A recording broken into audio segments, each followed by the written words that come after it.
Salam sejahtera buat kita semua. Pada hari ini saya ingin membaca Alkitab di Kitab Ulangan. Tapi terlebih dahulu saya ingin bernyanyi dengan judul Angkat Nafiri.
Kita akan melanjutkan di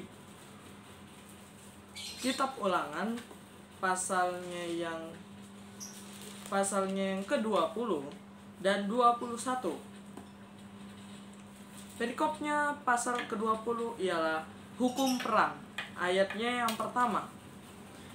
Apabila engkau keluar berperang melawan musuhmu dan engkau melihat kuda dan kereta, yakni tentara yang lebih baik daripadamu, maka janganlah engkau takut kepadanya, sebab Tuhan Allahmu yang telah menuntun engkau keluar dari tanah Mesir menyertai engkau. Apabila kamu menghadapi pertempuran, maka seorang imam harus tampil ke depan dan berbicara kepada rakyat dengan berkata kepada mereka, dengarlah hai orang Israel, kamu sekarang menghadapi pertempuran melawan musuhmu. Janganlah lemah hatimu, janganlah takut, janganlah gentar, dan janganlah gemetar karena mereka. Sebab Tuhan Allahmu, dialah yang berjalan menyertai kamu untuk berperang bagimu melawan musuhmu, dengan maksud memberikan kemenangan kepadamu. Para pengatur pasukan haruslah berbicara kepada tentara demikian. Siapakah orang yang telah mendirikan rumah baru, tetapi belum menempatinya? Ia boleh pergi dan pulang ke rumahnya, supaya jangan ia mati dalam pertempuran dan orang lain yang menempatinya. Dan siapa telah membuat kebun anggur tetapi belum mengecap hasilnya, ia boleh pergi dan pulang ke rumahnya, supaya jangan ia mati dalam pertempuran dan orang lain yang mengecap hasilnya. Dan siapa telah bertunangan dengan seorang perempuan tetapi belum mengawininya, ia boleh pergi dan pulang ke rumahnya, supaya jangan ia mati dalam pertempuran dan orang lain yang mengawininya. Lagi para pengatur pasukan itu harus berbicara kepada tentara demikian. Siapa takut dan lemah hati, ia boleh pergi dan pulang ke rumahnya, supaya hati saudara-saudaranya jangan tawar seperti hatinya. Apabila para pengatur pasukan selesai berbicara kepada tentara, maka haruslah ditunjuk kepala-kepala pasukan untuk mengepalai tentara. Apabila engkau mendekati suatu kota untuk berperang melawannya, maka haruslah engkau menawarkan perdamaian kepadanya. Apabila kota itu menerima tawaran perdamaian itu dan dibukanya pintu gerbang bagimu, maka haruslah semua orang yang terdapat di situ melakukan pekerjaan roh bagimu dan menjadi hamba kepadamu. Tetapi apabila kota itu tidak mau berdamai dengan engkau, melainkan mengadakan pertempuran melawan engkau, maka haruslah engkau mengepungnya. Dan setelah Tuhan Allahmu menyerahkannya ke dalam tanganmu, maka haruslah engkau membunuh seluruh penduduknya, yang laki-laki dengan mata pedang, hanya perempuan, anak-anak, hewan, dan segala yang ada di kota itu, yakni seluruh jarahan itu, boleh kau rampas bagimu sendiri. Dan jarahan yang dari musuhmu ini, yang diberikan kepadamu oleh Tuhan Allahmu, boleh kau pergunakan. Demikianlah harus kau lakukan terhadap segala kota yang sangat jauh letaknya dari tempatmu, yang tidak termasuk kota-kota bangsa-bangsa ini, bangsa-bangsa di sini, tetapi dari kota-kota bangsa-bangsa itu yang diberikan Tuhan Allahmu kepadamu menjadi milik pusakamu. Janganlah kau biarkan hidup apapun yang bernafas, melainkan kau tumpas sama sekali, yakni orang Het, orang Amori, orang Kanaan, orang Feris, orang Hewi, dan orang Yebus, seperti yang diperintahkan kepadamu oleh Tuhan Allahmu, supaya mereka jangan mengajar kamu berbuat sesuai dengan segala kekejian yang dilakukan mereka bagi Allah mereka, sehingga kamu berbuat dosa kepada Tuhan Allahmu. Apabila dalam memerangi suatu kota engkau lama mengepungnya untuk direbut, maka tidak boleh engkau merusakkan pohon-pohon sekelilingnya dengan mengayunkan kapal kepadanya. Buahnya boleh kau makan, tetapi batangnya janganlah kau tebang. Sebab pohon yang di padang itu bukan manusia, jadi tidak patut ikut kau kepung. Hanya pohon-pohon yang kau tahu tidak menghasilkan makanan boleh kau rusakkan dan kau tebang untuk mendirikan pagar pengepungan terhadap kota yang berperang melawan engkau sampai kota itu jatuh. Pasal ke-21, perikopnya ialah cara mengadakan pendamaian karena pembunuhan oleh seorang yang tak dikenal. Ayat yang pertama dari pasal ke-21. Apabila di tanah yang diberikan Tuhan Allahmu kepadamu untuk menjadi milikmu terdapat seorang yang mati terbunuh di padang dengan tidak diketahui siapa yang membunuhnya, maka para tua-tuamu dan para hakimmu keluar mengukur jarak ke kota-kota yang di sekeliling orang yang terbunuh itu. Kota yang ternyata paling dekat dengan tempat orang yang terbunuh itu, para tua-tua kota itulah harus mengambil seekor lembu betina yang muda, yang belum pernah dipakai, yang belum pernah menghela dengan kuk. Para tua-tua kota itu haruslah membawa lembu muda itu ke suatu lembah yang selalu berair dan yang belum pernah dikerjakan atau ditaburi. Dan di sana di lembah itu haruslah mereka mematahkan batang leher lembu muda itu. Imam-imam Bani Lewi haruslah tampil ke depan, sebab mereka lah yang dipilih Tuhan Allahmu untuk melayani Dia dan untuk memberi berkat demi nama Tuhan. Menurut putusan mereka lah setiap perkara dan setiap hal luka melukai harus diselesaikan, dan semua tua-tua dari kota yang paling dekat dengan tempat orang yang terbunuh itu haruslah membasuh tangannya di atas lembu muda yang batang lehernya dipatahkan di lembah itu. Dan mereka harus memberi pernyataan dengan mengatakan, tangan kami tidak mencurahkan darah ini, dan mata kami tidak melihatnya.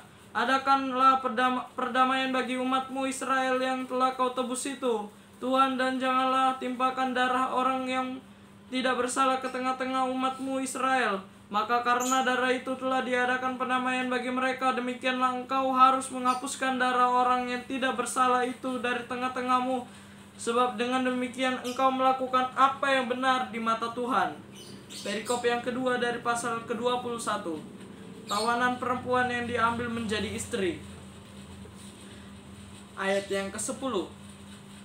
Apabila engkau keluar berperang melawan musuhmu, dan Tuhan Allahmu menyerahkan mereka ke dalam tanganmu, dan engkau menjadikan mereka tawanan, dan engkau melihat di antara tawanan itu seorang perempuan yang elok, sehingga hatimu mengingini dia, dan engkau mau mengambil dia menjadi istrimu, maka haruslah engkau membawa dia ke dalam rumahmu. Perempuan itu harus mencukur rambutnya,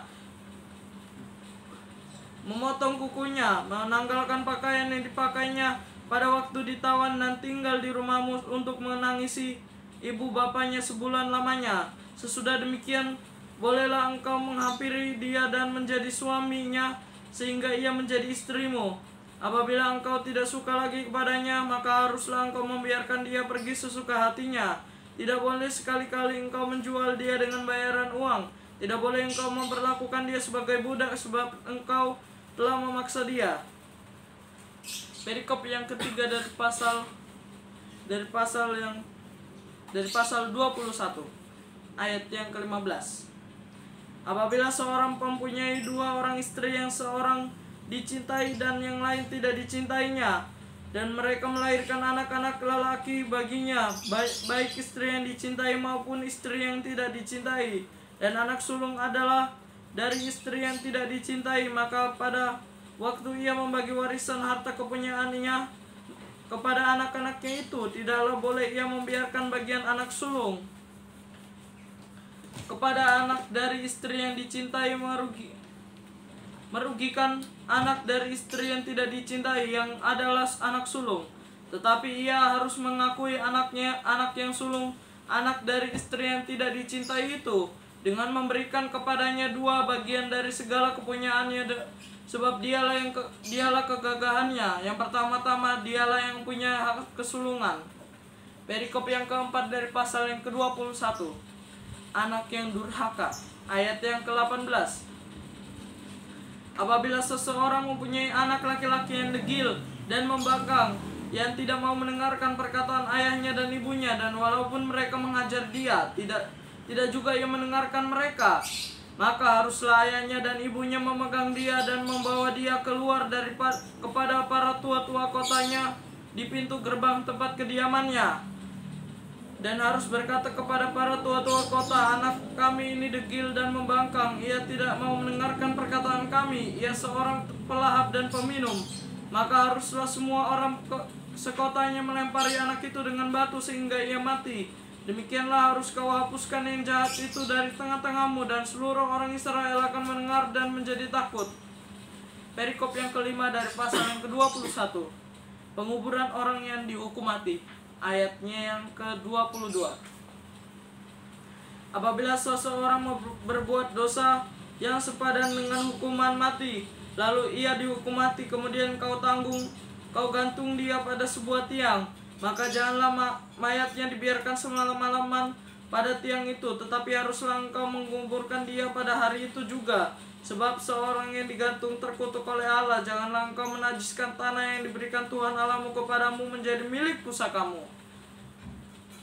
Semoga firman Tuhan yang telah saya bacakan ini menjadi pedoman dalam kehidupan kita sehari-hari, bermanfaat dalam kegiatan kita sehari-hari. Tuhan Yesus memberkati. Salam sejahtera buat kita semua. Amin.